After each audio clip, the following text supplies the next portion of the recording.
आता मुंबईतून अमोल कीर्तीकर आणि रवींद्र वायकर यांच्या ब्रँडवरून रंगलेल्या वाकयुद्धाची मी कामाचा ब्रँड म्हणणाऱ्या शिंदे गटाच्या वायकर यांना खरा ब्रँड ठाकरेच असल्याचं उत्तर अमोल कीर्तीकर यांनी दिले।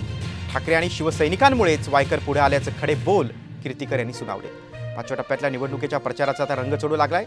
यातच उत्तर पश्चिम मुंबईतून ठाकरे गटाचे उमेदवार अमोल कीर्तीकर आणि शिंदे गटाचे उमेदवार रवींद्र वायकर यांच्यात जुंपले।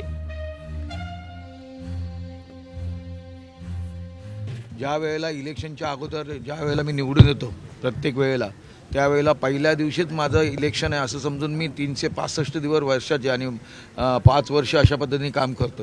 त्यामुळे मी कुठलंच कॅल्क्युलेशन कधी केलं नाही आत्तापर्यंत। माझ्या इलेक्शनमध्ये लढायचं जिंकायचं एवढंच माझं उद्दिष्ट असतं, कारण काम बोलतात आणि रवींद्र वायकर हा ब्रँड आहे कामाचा। मला असं वाटतं की ब्रँड हा उद्धव बाळासाहेब ठाकरेच आहे आणि मला असं वाटतं ह्या निवडणुकीमध्ये लोक हे दाखवून देतील। वैयक्तिक कोणच नसतं। ज्या वेळेला त्या एखाद्या व्यक्तीच्या मागे पक्ष असतो, पक्षाचं नेतृत्व असतं आणि पक्षाचे पदाधिकारी कार्यकर्ते असतात, त्याच वेळेला तो व्यक्ती कुठेतरी कार्यकर्त्यातून नेता बनत असतो। आणि ब्रँड कोण आहे ना ते सुद्धा जोगेश्वरीकर आणि या पूर्ण उत्तर पश्चिम लोकसभा मतदारसंघातला मतदार दाखवून देतात।